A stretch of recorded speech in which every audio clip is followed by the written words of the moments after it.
The Earth is warming rapidly as a result of human-caused emissions. So what should humanity do about it?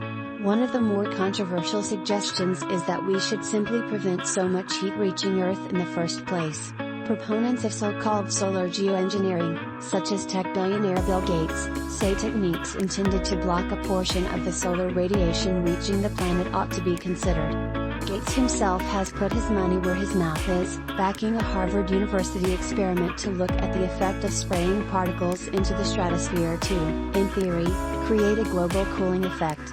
It sounds very much like the plot of one science fiction movie in particular, namely Bong Joon-ho's 2013 film Snowpiercer, in which scientists release aerosols into the sky in a desperate bid to stop rampant global warming.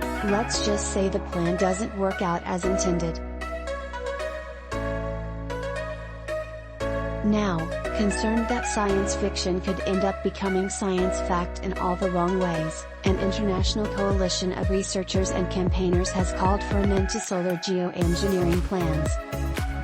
In an open letter, the 16 initiators of the Solar Geoengineering Non-Use Agreement, all scholars in their own right, argue there are three main grounds for preventing the use of such technologies.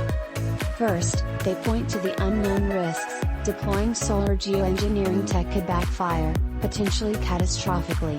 The risks of solar geoengineering are poorly understood and can never be fully known, the scholars say. Impacts will vary across regions, and there are uncertainties about the effects on weather patterns, agriculture, and the provision of basic needs of food and water.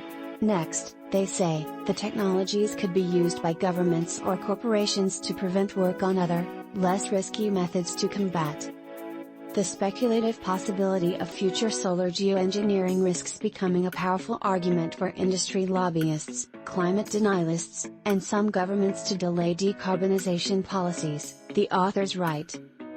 Lastly, they ask, who would get to decide how solar geoengineering is used, and how would such a decision be fair?